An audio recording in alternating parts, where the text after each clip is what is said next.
Keadaan saat turunnya wahyu. Yang subscribe, semoga rezekinya lancar dan berkah. Amin.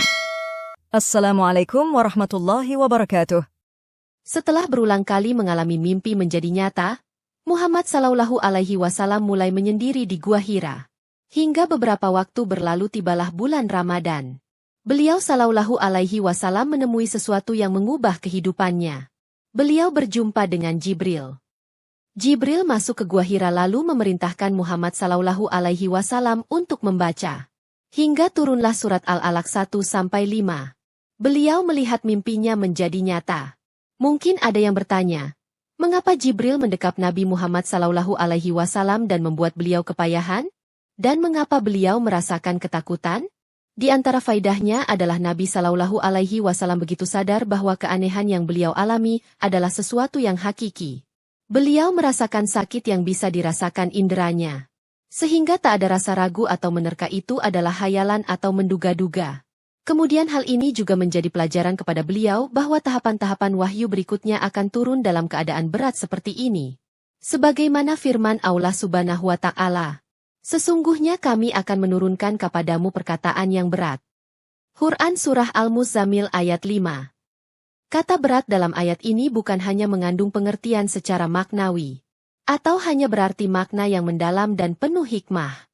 Berat tersebut adalah dalam arti sebenarnya, yang dirasakan oleh panca indera. Hal ini dipertegas lagi oleh pengalaman sahabat Zaid bin Sabit radhiyallahu anhu.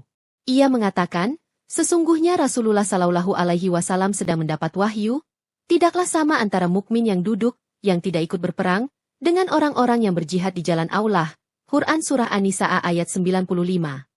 Kemudian datang Ibnu Ummi Maktum yang menyebutkan ayat itu padaku. Ia berkata, "Wahai Rasulullah, seandainya aku bisa berjihad, pasti aku akan berjihad." Ia adalah seorang laki-laki buta. Kemudian Allah Subhanahu wa Ta'ala menambahkan ayat kepada Rasulnya. Saat itu paha beliau berada di atas pahaku. Aku merasa begitu keberatan. Sampai-sampai aku khawatir pahaku remuk. Setelah itu dilanjutkan kepada beliau, Allah menurunkan, yang tidak mempunyai uzur. Quran Surah An-Nisa ayat 95. Hadits riwayat Al-Bukhari, 2677, At-Tirmidzi dan An-Nasai. Hadits ini menjelaskan kepada kita perkataan berat yang dimaksud dalam surat Al-Muzammil mencakup berat dalam arti hakiki. Bukan hanya secara maknawi. Sebagaimana yang dirasakan oleh Zaid bin Sabit radhiyallahu anhu. Demikian juga Aisyah radhiyallahu anha meriwayatkan. Apabila Rasulullah Sallallahu Alaihi Wasallam menerima wahyu saat berada di atas tunggangannya, ontanya, maka bagian perut onta itu akan menempel ke tanah. Hadits riwayat Ahmad 24912. Artinya onta itu tak sanggup menahan beban Rasulullah Sallallahu Alaihi Wasallam yang sedang menerima wahyu. Sehingga ia terduduk sampai perutnya menempel ke tanah. Dahsyat dan beratnya peristiwa menerima wahyu ini berbeda-beda. Wahyu yang satu bisa lebih berat dari wahyu lainnya. Al-Harits bin Hisham radhiyallahu anhu pernah bertanya kepada Rasulullah Sallallahu Alaihi Wasallam, "Wahai Rasulullah, bagaimana cara wahyu datang kepadamu?" Rasulullah menjawab, "Terkadang wahyu itu datang kepadaku seperti suara lonceng. Inilah yang terberat bagiku.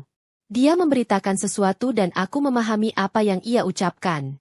Dan terkadang malaikat datang dalam wujud seorang laki-laki, lalu dia berbicara padaku dan aku paham apa yang diucapkannya." Hadits riwayat Al-Bukhari 3043 dan Muslim 2333. Jadi, tingkat kesulitan penerimaan wahyu itu berbeda-beda. Dan yang paling berat adalah seperti gemerincing lonceng.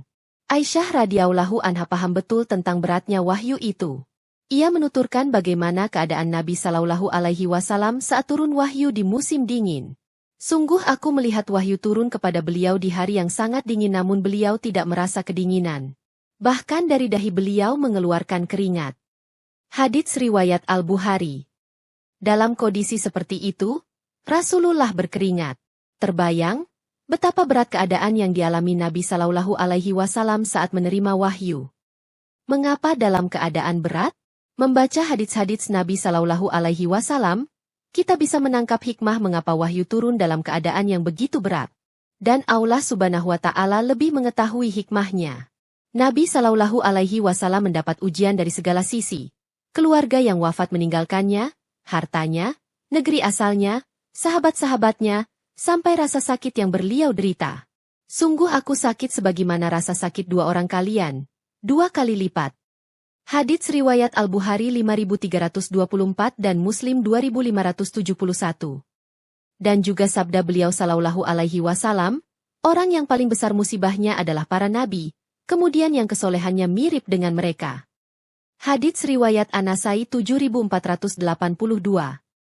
Rasulullah sallallahu alaihi wasallam adalah sebaik-baik manusia, Rasul yang paling utama. Beliau mendapatkan cobaan hingga saat menerima wahyu. Dengan rasa berat tersebut Rasulullah sallallahu alaihi wasallam bersabar. Beliau lebih melihat hikmah wahyu tersebut yang merupakan petunjuk yang bermanfaat bagi umatnya. Sampai-sampai beliau rindu dengan perjumpaan Jibril dan mendengar kalam ilahi itu. Diriwayatkan dari Ibnu Abbas radhiyallahu anhuma, Rasulullah sallallahu alaihi wasallam bertanya kepada Jibril, "Mengapa engkau tidak sering lagi mengunjungiku sebagaimana biasanya?" Lalu turunlah ayat, "Dan tidaklah kami, Jibril, turun, kecuali dengan perintah Tuhanmu. Kepunyaannya lah segala yang ada di hadapan kita, dan segala yang ada di belakang kita." Maryam 64. Hadits riwayat Al-Bukhari 4454. Dengan mengetahui bagaimana keadaan Rasulullah saat menerima wahyu, mudah-mudahan kita semakin mengagungkan Al-Quran. Dan terbayang setiap kita membaca ayat Al-Quran bagaimana Rasulullah berjuang keras dan bersabar menahan beratnya menerima wahyu ilahi untuk disampaikan kepada kita, untuk kita baca dan tadabburi. Wallahu alam bisyawab.